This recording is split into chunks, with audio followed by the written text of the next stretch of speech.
The Bitcoin Group, the American original. For over the last 10 years, the sharpest Satoshis, the best Bitcoins, the hardest cryptocurrency talk. We'd like to welcome our panelists. Robert from Bitcoin and Friends. Hey, everybody. And I'm Thomas Hunt from the World Crypto Network. Moving on to issue one. Issue one, Gary Gensler. The SEC is taking a new look at Bitcoin ETF applications. Yes, we're talking about the ETF again, which Adam Back says could drive the price of Bitcoin to $100,000 a coin. Yes, they say online that more conversations today in and around legal teams at the SEC about spot Bitcoin ETF applications.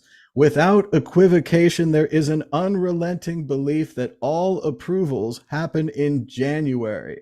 This has been the belief since late November. The SEC divisional staff and work is being dominated by this process and meetings, according to AP_abacus on Twitter, allegedly with an inside source. He also says they're preparing for Bitcoin spot ETF approvals. Google has updated their crypto ad policy. This means that the approval odds move to 99.99%, expecting BlackRock, Fidelity, Van Eyck, and others to spend big on ads in quarter one, expecting at least one Super Bowl Bitcoin ETF advertisement. Meanwhile, JPMorgan says ETF optimism is overhyped and Ethereum could overshadow Bitcoin in 2024. Robert, what do you think about all the Bitcoin ETF hype? We have to talk about it every week, but it could be big. Yeah, for a few more weeks, right? We'll keep talking about it. I think if I had to guess or I had to wager, it sounds like it's going to happen. Although I did see a video of Gary Gensler. I think Odell posted it today, and it was quite funny because he looked very sweaty and unhappy when a woman, a reporter, asked him about Bitcoin. He was talking about, treasury policy is much more important, blah, blah, blah. So that was quite funny to see that. It kind of looked to me like, someone had scolded him perhaps a little bit and or scared him or threatened him, or I don't know, but he looked very uncomfortable. But nonetheless, it seems like, yeah, it's going to happen. 100K USD for a Bitcoin. Sure. I don't think that's crazy. I think that could happen within the next 6 months. And I mean, eventually we're all going to be millionaires. It's just, a million won't buy much. So it's just a matter of time. $1 million to get you a hamburger and French fries. It'll be great. Exactly. Yeah, I agree. I think Gary Gensler's tired of it. He wants to move on to AI, which he said is a more important threat to the economy than stupid old Bitcoin. But if he wants us to move on, he has to settle the issue. He has to let us have the Bitcoin ETF. As we've said on the show 100 times or more, ETFs allow normal people who have stock market money. A lot of it comes from their employer and it's pre-tax money. So they give you the money with no taxes. So you get like the full 10K. You go out there and invest, and later on you pay the taxes on the winnings. It would allow those people who would have to pay a tax hit, not that big a hit, less than 10%, but still they'd have to pay a hit to sell and to go on the open market and buy Bitcoin. Whereas in their minds, with this pre-tax benefit money that you get from your work, sometimes they'd want to invest it in Bitcoin. They could do it through one of these ETFs. All these companies would make tons of fees. It would be good for everyone. And we've been talking about it for years and years and years. It seemed like a slam dunk when we first talked about it. It was like there's a diamond ETF, there's a spider ETF, so you can invest in spiders. Why anyone would want to do that, I don't know. There's like, baskets of ETFs, diamonds and spiders. So there's all these kind of things you can invest in, but they're like, you can't invest in Bitcoin. And I think they're coming around to it. I think we're going to see it, as Adam Back said, with the price 100K before Bitcoin halving. And he's saying a lot of that because of the ETF. Let's move on to the exit question, kind of based on this article here. JP Morgan says ETF optimism is overhyped and Ether could overshadow Bitcoin in 2024. We've talked about it before, but I don't think, Robert, we've gotten your opinion. After there's a Bitcoin ETF, Mm, it kind of seems like you gave a mouse a cookie, and there'll mhm. be a Ethereum ETF and a Litecoin ETF and I don't know what else ETF. What do you think about the possibility for altcoin ETFs in 2024? Right. Well, I have not followed the altcoin market really much at all in the last few years. So I think the last I remember hearing that Ethereum was not considered a security. Is that correct? From Gensler or someone that they sort of gave it an exception. It's a Uh, very strange ruling where they said Ethereum's like too big to fail, so it's too big to regulate, so it's not a security. So it was kind okay. of all a security all the time that we were calling it a security and warning people that it was a security. But it turns out, much like Facebook, move fast and break things. The law doesn't matter that much if you make $1 billion. Right. So too big. Okay. Yeah. And so that sounds to me like they probably bought some people off. Yeah, I would be surprised, I guess, given that ruling, if they're not going to then go ahead and allow an Ethereum ETF. And I think Ethereum is much more aligned with these crony capitalist fiat currency types anyway, right? It's a fiat chain basically, right? So yeah, I think that is likely to happen. That makes sense to me. I would say yes. It has changed a little recently. It's more deflationary than it used to be, but I agree with you. It does fit with the businesses. There's a way to roll back the chain if you get hacked. There's a Right, creator, there's a founder, there's a right. foundation. There's a lot of these more Yeah, business sensible things, whereas and Bitcoin's proof of still kind of the stake. Wild West, right? Right, right. And it's proof of stake. To me, proof of stake is the existing current monetary system. So they've basically just redesigned it to a large degree what we already have today, with crypto, attached to it.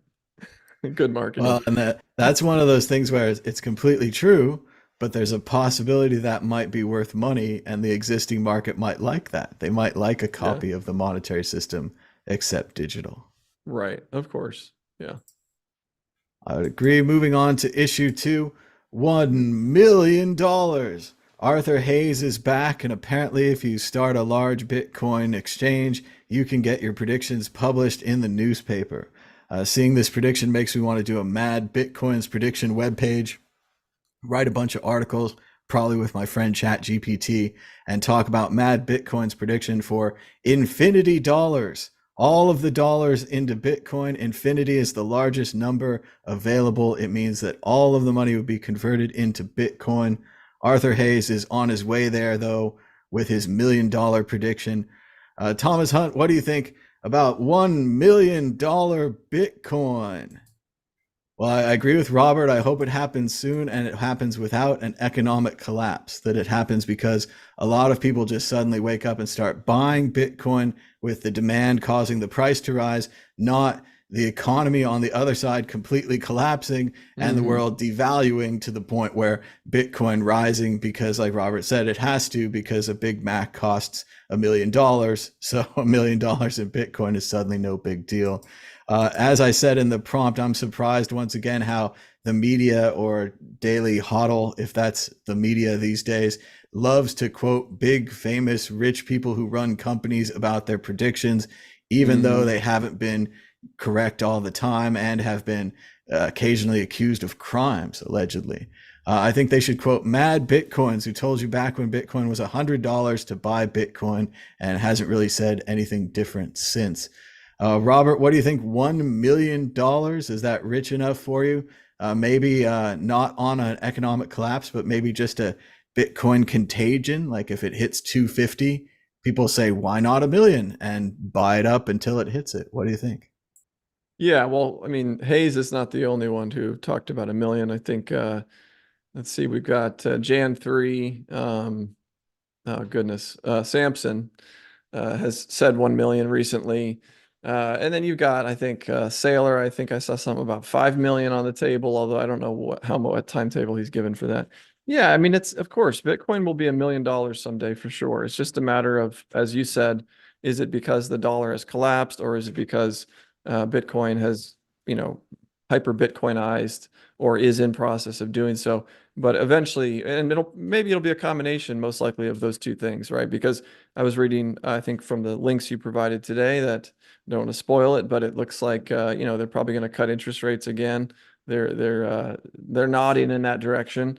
And so if we're back in a risk on environment, then sure, Bitcoin to 1 million in 2024, I think is possible. I don't know if I'd bet heavily on it, but I think 500,000 for sure is very doable in my mind, and potentially 1 million. Yeah. We've come so far. 500,000 is easily within sight now for Bitcoin. Back in the day, it was $100, and I was begging my friends. I was like, "Buy Bitcoin, set Yeah. up your accounts, buy it, sign up for this thing, put all the money you have into this weird Coinbase website," and nobody would do it. Nobody Oh yeah. listened.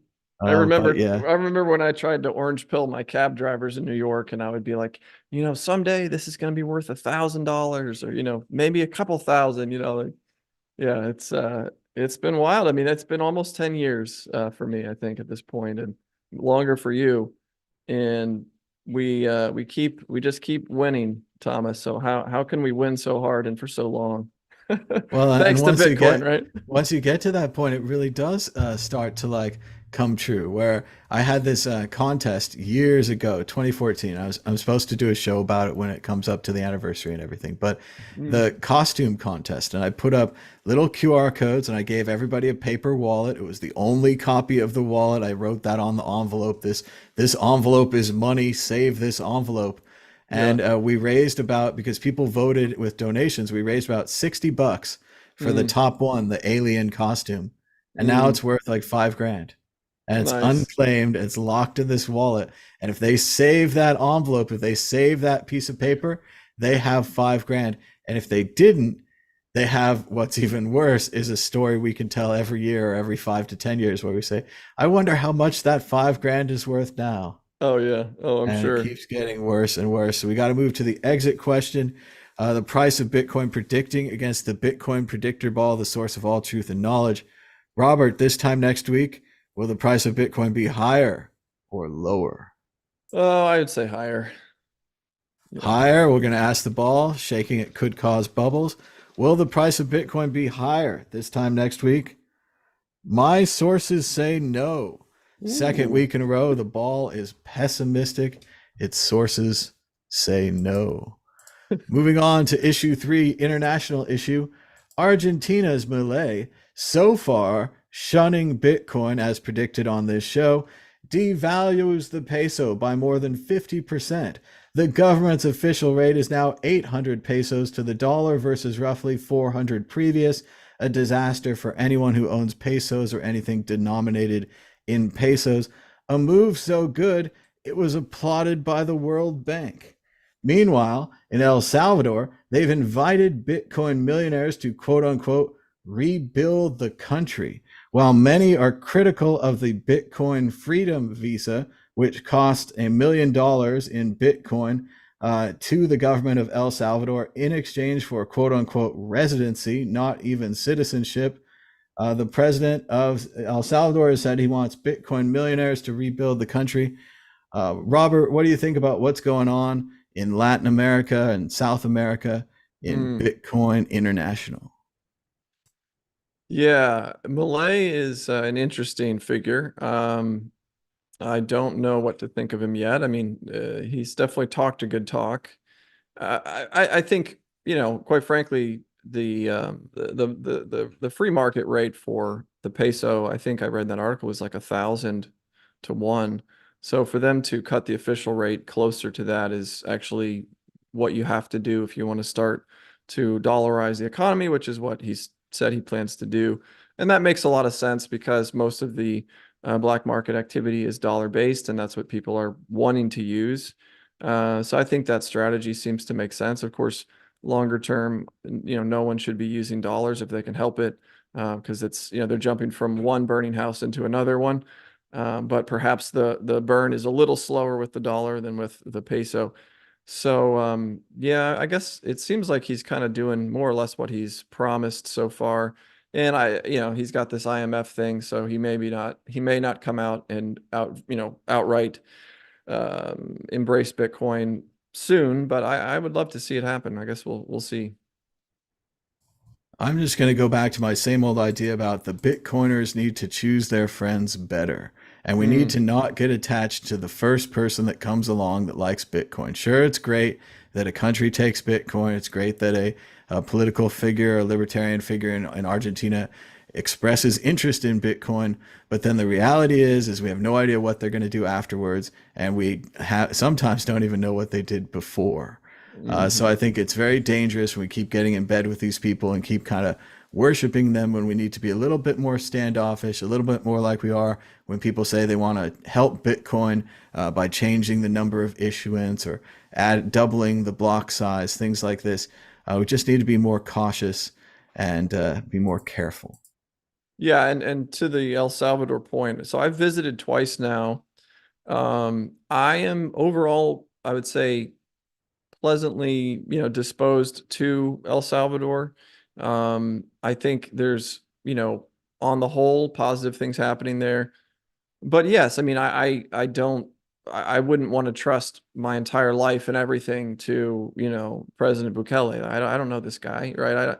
So, um, in terms of this new residency program, it looks like a cash grab to me. And my guess is they're just hoping that some wealthy Bitcoiners are also not that smart and they just decide to give them $1 million. I've spoken with lawyers in El Salvador, and you can set up a business there and get residency for a few $1,000s and you're good to go. So why would you give them $1 million when you can get residency, open a business? I mean, granted, it needs to be a viable business, but for anyone that has the ability to travel and work remote and like is interested in moving to El Salvador, set up a business. It's not that hard to do. And yeah, you can save yourself, whatever that is, 900 and you know 98 $995,000, right? Yeah, come Well, talk to me, I'll help you out. it was shocking as well to see the difference between El Salvador passport, which you can't really travel anywhere, and the EU passport, which, as we know, you can travel and live anywhere with the EU passport. It's an incredible thing, and you could Mm, get it for far cheaper than right. what he was offering. So I thought the passport program wasn't that great. The article this week where it kind of says like, you got lucky and you were early on Bitcoin. Maybe you even have libertarian feelings. Why not come down to a random country called El Salvador and help us rebuild? I didn't really see it. I was like, they could rebuild their own neighborhood. They could rebuild Detroit. They could, rebuild Canada, wherever they're from. It doesn't matter. The idea that they would be randomly attracted to El Salvador, I suppose, because, like we said, it's a Bitcoin country and they have a Mm, Bitcoin beach and they've had some conferences and, Robert's been there. But still, I mean, we have to be more careful about if we're going to give someone millions of dollars or even more. But it is interesting, and why not try this? If you're sure. from a small, poor country, why not give this a try? If you're an elected leader or an unelected leader, either way, why not give this a try? And maybe it works. Maybe there Sure. are some people with way more money than sense and no interest in how it's spent, and maybe they can spend it nice. Build a water treatment plant or something. I mean, there's lots of positive aspects that Sure. could come out of this, but I think, yeah, we just need to be more careful, and it's interesting to see how this can turn out. And once again, anyone can put the Bitcoin hat on, and we can't stop them. Right. So, Right. we accept this. Affinity Yeah, scamming will continue. exactly. It Yeah. will continue. We will continue to have no way to stop this. But for Yeah. now, we'll have to move on to the next issue. Yeah. Issue 4, bad timing for Sam Bankman-Fried. Here's how much FTX's assets would be worth now. And I suppose this kind of article is going to keep happening. Obviously, he was accused of crimes, and he admitted publicly on CoffeeZilla and other shows on the internet that he commingled funds with inside his business. He did not keep investment and savings funds separate. But now they're saying because he had so much Solana, he also had an AI company, he had something called Serum, that now he might even break even. And if only he'd been able to stall and last longer, maybe he wouldn't be going to prison for life. Thomas Hunt, what do you think about FTX and Sam Bankman Fried breaking even? Well, like I said, I do think these articles are going to go on, and we could talk for years and years about the value of his assets in the future. But the value of his assets at the time of trial were what they were. Could he have perhaps stalled longer? Could he have delayed his trial the same way that Elizabeth from Theranos delayed her trial by getting pregnant? Not exactly. Maybe he could have had a family and a girl and she could have gotten pregnant. It's not exactly a junior situation with Arnold Schwarzenegger, but maybe if he had Great Depression or some kind of illness or something, he could have delayed the trial. That's an interesting what if. But as we know, SBF looked terrible in his trial, did bad on the stand, did bad with the plan, caused all of his friends and family to testify against him, his family to watch what he had done, what they had spent the money on. But in the cold light of day, if he had stalled for 6 months to a year, would this all be different if he had not given up the company immediately when there was trouble? Robert, what do you think? In an alternate world, is SBF get off scot-free? I think it sounds like it's theoretically possible.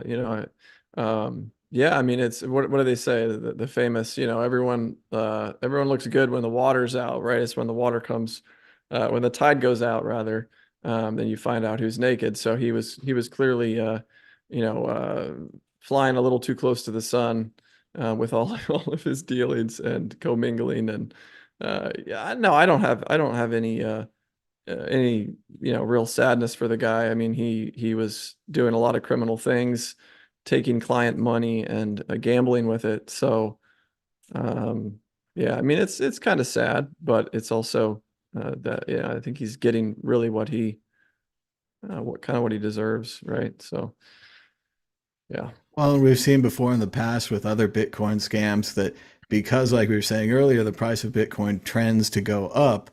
If you Mhm. had said, "I'll hold a Bitcoin, till it's $1 million," and sold $1 million worth of tickets, at some point you could be correct, and that could be a fair ticket where you trade them $1 for that ticket again. But it Mhm. might be a while, and it's all about the representation. Right. SBF and the Right. company represented that they would hold your money separately, that they would not be gambling and investing with your funds. It turns out that they were. They were Right. giving them to another company called Alameda, allegedly, of course, and so forth from the trial. But the company Alameda then lost the money. That was your money. That was your savings that wasn't supposed to be gambled with and invested. So it doesn't really matter if the gambles would have paid off. It's like saying, I bet, all of your money on the Super Bowl and I won. So it's okay Right. because I won. Whereas very easily with many events beyond my control, I could have lost the Super Bowl bet and it would be a disaster. So yes, still no good.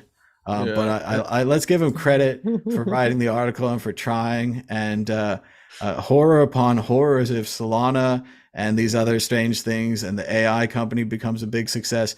We're going to see other articles where they talk about like SBF was a genius and a Mm. generational investor. And if only he'd been allowed to carry out his plan, all of the people in his company would have been fine. So Mm. it's Yeah, you another should. series article like the if you'd invested $1,000 in Ripple Right. at this day, you'd make this much. Yeah. Yeah, which is unfortunate because regardless of what happens, he was still acting illegally, right? He was lying to people about how he was using their money, what he was doing with it. So yeah, SBF. I mean, it's good that this whole thing is blown over finally for the most part, and we can move on from him. Well, and a lot of the things that we give him credit for, the reason we know his name, the reason we know FTX, because he bought Blockfolio.app, because he bought the arena, the FTX arena, because Right. he bought Tom Brady. If you follow the trail of where the money came from, it probably came from customer deposits. The Mm-hmm. reason we know about him, the reason of his fame and all of these things is customer deposits, bad management, bad setup from the beginning. It's shocking that it happened at this $1 billion scale, Right. but otherwise it's the same old story, the same old song and dance, right? Yeah. Yeah. Exactly. All right, let's move on to issue 5, grab bag. We've got a little bit of everything. In Mm. 2014, Jimmy received around 23.5 Bitcoin from kind strangers. That's more Bitcoin than 99% of the world will ever own. Jimmy sold it Yesterday, he tried to make a joke about Bitcoin. The fiat value of Jimmy's Bitcoin would now be worth over $1 million. The joke's on Jimmy. And this is all about how Jimmy Wales from Wikipedia, who famously accepted Bitcoin, then sold it, wouldn't save it on Wikipedia, says, I forgot my bank password and lost my entire net worth. No, actually, that didn't happen because banks work and Bitcoin doesn't. So classic Bitcoin joke there from Wikipedia. We also want to celebrate Bitsby Tripping with a 10-year anniversary of Bitsby Tripping and a 13th year for a Bitcoin mining journey for Michael Carter. What a great, amazing journey so far. Mining like a boss. Here's to 10 more years, my dudes. And if you guys don't know, Bitsby Tripping is a classic Bitcoin mining YouTube channel. They've been mining Bitcoin since the early days. They had a bunch of graphic cards and they'd build risers for them and they'd talk about the percentages. And he camped out overnight at least a couple of times to get a new graphics card. Incredible dedication from Michael Carter and his crew and his team. And now I think they're doing incredible work installing like industrial level Bitcoin miners at electrical places for states and other large industries and really getting out there with the Bitcoin mining. So congratulations to Bitsby Tripping. And we've also got Mickey Mouse will soon belong to you and me with some caveats. As we all know, Mickey Mouse, at least an early version called Steamboat Willie, is entering the public domain next year. That means, Robert, you could make a cartoon show about that Mickey Mouse because he exists in the public domain. He could be a character on your existing Bitcoiner Friends show. Of course, only Steamboat Willie, not popular 1955 big Mickey Mouse shown there. This was delayed by the Copyright Act called the Mickey Mouse Act, where they delayed this for about 20 years, causing many films which were abandoned to rot in their canisters as they could not be restored, as they also had to have their copyright extended along with the mouse. Disney's power has waned, though, and the mouse is entering copyright. Robert, what do you think about these issues? What would you like to talk about? We've got Mickey Mouse. We've got Bitsby Trippin' 10th anniversary and Jimmy Wales from Wikipedia making fun of Bitcoin at the same time. It perhaps could have saved his project. Yeah, well, let's talk about Jimmy. Well, now, hold on. Saved his project. We're talking about Wikipedia or Wikimedia? That's different. Wikipedia, and I mean, saved it in the way that if you go to Wikipedia right now, half the page will be covered by a don't scroll away, donate money to Wikipedia. We are broke. It costs money to run servers. Now, I think obviously they should have used some kind of BitTorrent backend and reduced these servers or cloud servers or whatever. But in general, Wikipedia always needs money. And maybe if they had bought and held Bitcoin as let's try this. You don't have to take your existing funds and convert them to Bitcoin. That's radical, right? Right. But if they just said any donations that come in this wacky, weird cryptocurrency that we don't believe in at all, we're going to set aside, just put in a vault, see how it goes. He got all that money from people, then he sold it. And then now he's just telling jokes about Bitcoin. Wow. If you go to the webpage, it's still going to be a giant donation banner. It's kind of embarrassing. Right. It is. Okay. Well, I think he's one of the classic, archetypes, which is this person who has some exposure to Bitcoin early on. He thinks he's smarter than everyone else, decides it's a scam or stupid or whatever, misses out on a fortune, and then never has the ability to come back and have some humility and realize that he was in fact the idiot and not the other people. So he's just one of those types. He's got, I guess you could say, Bitcoin derangement syndrome, perhaps. And so he'll probably be stuck. He'll be one of the very last to adopt Bitcoin, and he'll probably be, poor and broke and crying. And that's kind of sad for Jimmy, but it's his ego's gotten in the way, it sounds like. And I mean, good riddance to Wikipedia. I mean, it's Wokepedia in my opinion. I don't trust half of the stuff written on there. So, and I wouldn't give him any money. So it can burn. That's all I'm saying. I don't care. Oh, come on. It's not that bad, but he did make a bad choice about Bitcoin. I think he got him from the beginning there. He did think he was smarter than everybody. He himself probably had lots of money. His company had lots of money. And he said, what do I care about these 23 Bitcoin? Right. And I think Wikipedia and Firefox were both the same ones. I think it was Wikipedia, though, who published a study where they said the more options that we put up for donations, the less money we get. So that made sense for them to reduce the number of options for donations. But Mm, Bitcoin is so easy. They could put an address at the bottom of their page. They could put a little text there. They could say, we're aware of Bitcoin. We're vaulting this address. We're securing it. You can send some here.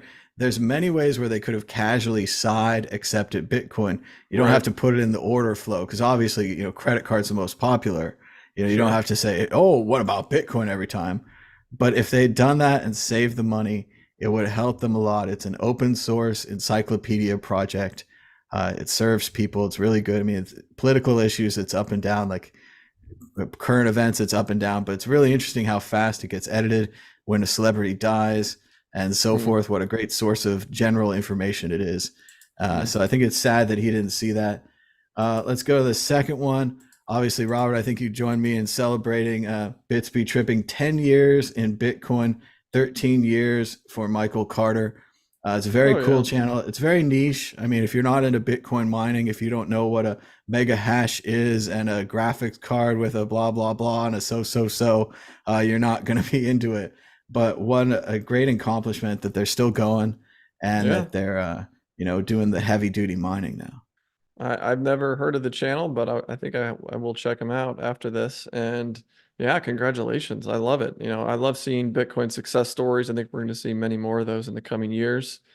So be persistent is what it looks like to me, right? He was at it for 13 years. So for all you youngins out there listening, don't give up, keep trying, keep iterating, and you'll find your road eventually.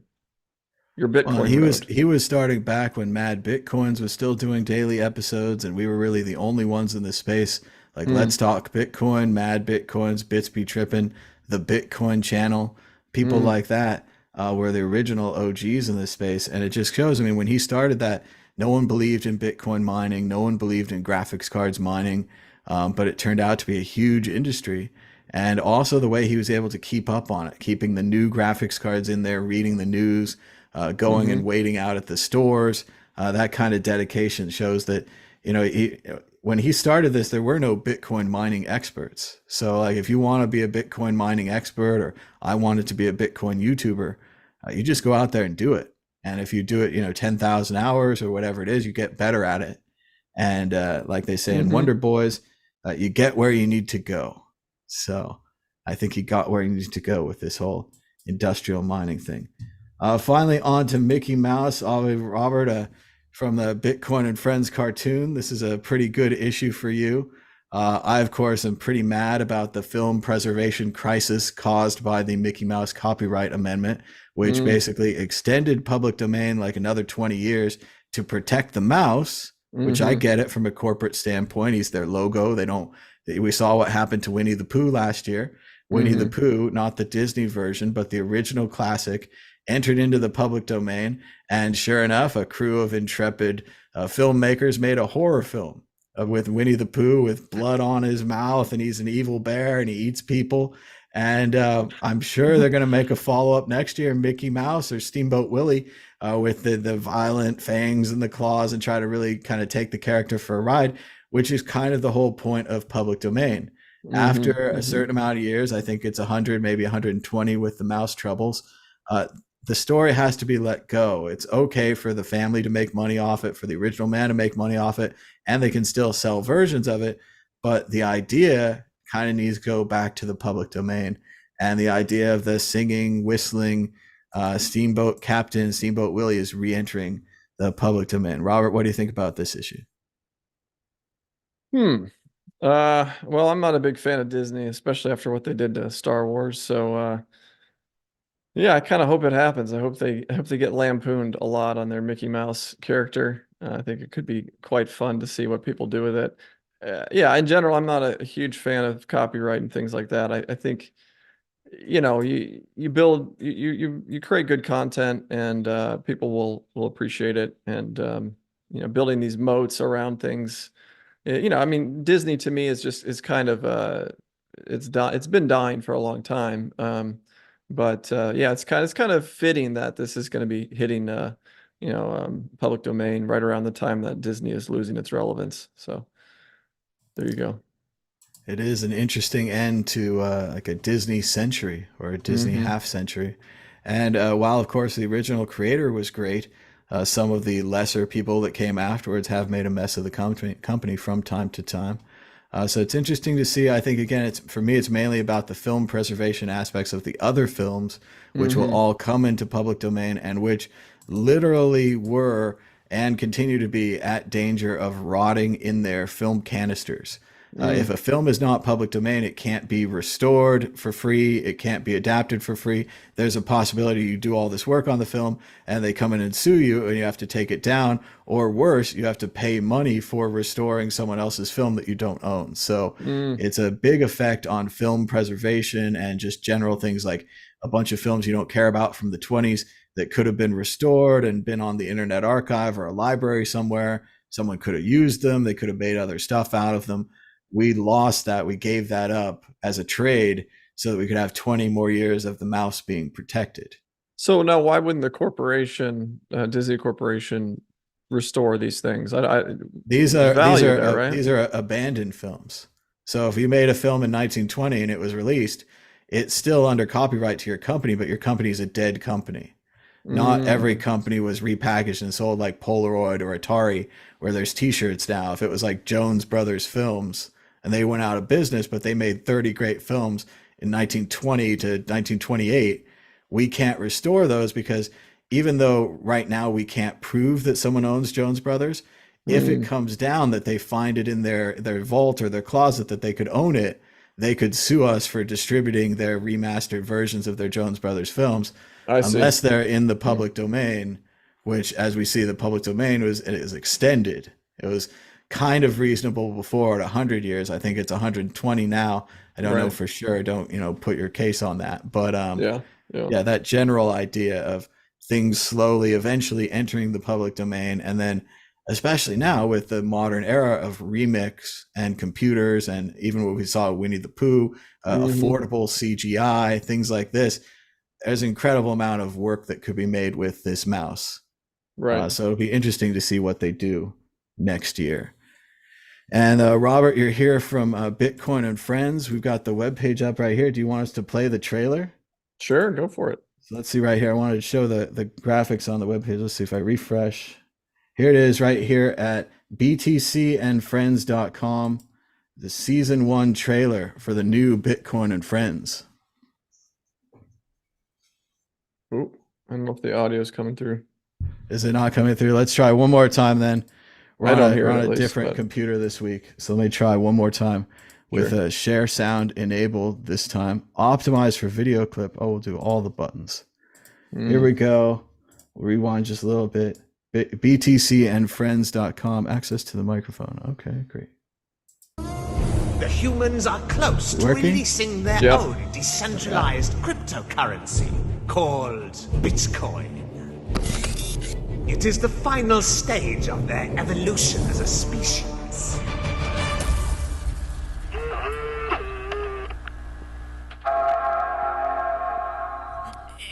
Hello? Dad? Oh, what a beautiful day! So this is Earth.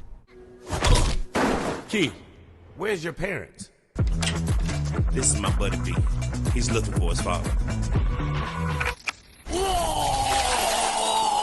This is the most incredible thing I've ever seen. Do it like that. Soon the big bank is gonna own half the city. We're building a fortress, a place where the Bitcoin community can unite to fight the forces of evil.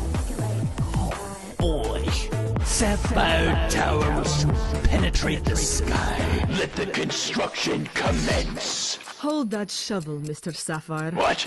I'm afraid there was a last-minute bid on the land. Howdy! You sold my land to a bunch of crackheads? How much you want? We only take Bitcoin. You've awoken the dragon. So long, Bitcoin.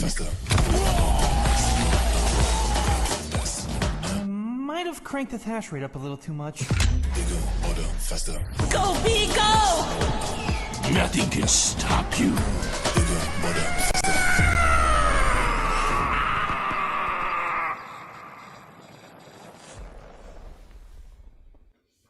Wow, that looks incredible. The new season of Bitcoin and Friends. So Robert, just tell the people a little bit about it. Maybe they haven't seen it before or heard about it. It's kind of like a Bitcoin South Park, right? What's the deal? Sure. Yeah, that's a decent way to put it. So we wanted to, anthropomorphize Bitcoin as a character and follow his life story. So he's born, his father leaves, creates him and leaves him for his own safety. And then he's in this world trying to understand his place in it, what he is, who he is, what he's supposed to do, and runs into some characters, including metallic butane, or butane. I think we call him metallic butane is what we call. So it's basically telling the story of Bitcoin, but having some fun with it. It's not exactly historically accurate, but there are some elements that rhyme. We introduce a Craig Wrong character, and some folks may have seen it. We actually released in 2019, and we've gone back to the drawing board and totally redone the first season. It's probably 90% new content. So it's a very different beginning and end are somewhat similar, but most of the middle of the season is totally different. But yeah, we toned down. It was a little bit more raunchy. We've toned the language down. We wanted to make it a little more family friendly. Still got some, some innuendos and jokes and stuff. So I think it's going to hit with a lot of people. We definitely lampoon a lot of, notables in the industry, and we'll continue to do that. Hopefully, as we make more seasons, we have more outlines ready to go. So we just want to see if we can get enough of an audience to support it and keep the lights on. So that's the plan. January 3rd, there'll be 3 episodes you can watch. Metallic or Vitalik, that's definitely my favorite character. Yeah, he's quite lovable, with his inhaler and all. So but there's a few new guys. Like I said, Craig Wrong is one of the newer characters that we've added. A lot of the ones that were there came back, and we wanted also to focus. We got sort of pulled in too many directions in the original, right? So we've focused on the 4 core characters: Bitcoin, Metallic, Harold, and Jones. So it feels a little bit more like a sitcom, and there's a lot of fun back and forth between the characters. But yeah, looking forward to you getting to see it as well, Thomas. And for those who didn't know, Thomas has been involved a bit in the background in terms of ideas, and hopefully bring him on a little bit more as we move into second season. I definitely love the Vitalik. The Vitalik character is so good. He has this like love for Bitcoin. It's a little over the top, a little romantic, perhaps. And it's just great to see him. And I've met him a couple of times in real life, and he really did have this love for Bitcoin before he turned to the dark side and became Ethereum. And I don't know if that happens yet in the show because it's so early in Bitcoin's early days. But it's great to have Vitalik there and to have him as like you said, like this goofy character with Inhaler and the getting overly excited and geeking out on stuff. It's just it's a great creation there. Thank you. Yeah, and we are pushing the story arc with Ethereum. Ethereum will be in the show as this obese female coin character. While she grows obese over time, as there's a bloat in the Ethereum blockchain, of course. I mean, we really, there's a progression and a story here. So first season, Metallic is sort of flirting with modifying and changing Bitcoin and doing all these extra things, smart contracts and things he wants to do with Bitcoin. That doesn't work out. So he will ultimately become, sort of despondent and move on from Bitcoin to Ethereum. And then who knows, maybe someday in this world, in reality, Vitalik will come back around. It would be wonderful. I'd love to see some of these guys that have gone astray, so to speak, come back to the original mission.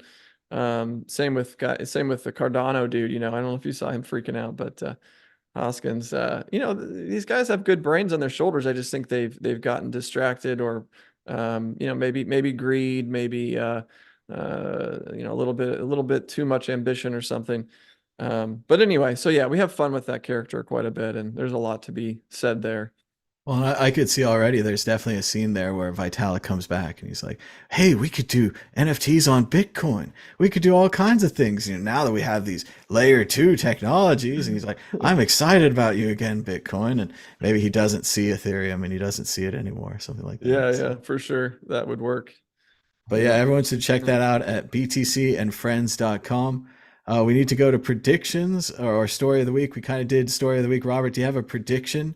Anything you want to predict about Bitcoin or the upcoming months? That's a good one. Good question. Well, I think by the halving, I'll say we're going to be at, I would say 100K by the halving. That's my prediction. All right, joining Adam back for 100K. Yeah, I'd agree, the same kind of thing. I think we're just about to enter that period where people start calling you up about Bitcoin again. All your friends and family are going to see on TV that Bitcoin's back, that it's not dead. They're first going to ask, like, I thought it was dead. I heard the CEO was dead. I read a negative article. They'll have some kind of reason that they believe that it was dead. And you're going to say, no, same thing you bought at $300, still worth more, still a good investment then, a good investment now. Yes, we're gonna recover this again when it goes to 80K, and you're gonna say, why didn't you tell me to invest at 40K? And I'm gonna say, I told you to invest at $300. And the same investment, same thesis keeps coming out that this Bitcoin is a good thing. So I'm going to continue with the positivity and say that Bitcoin's a good thing. Your friends and family are going to contact you soon.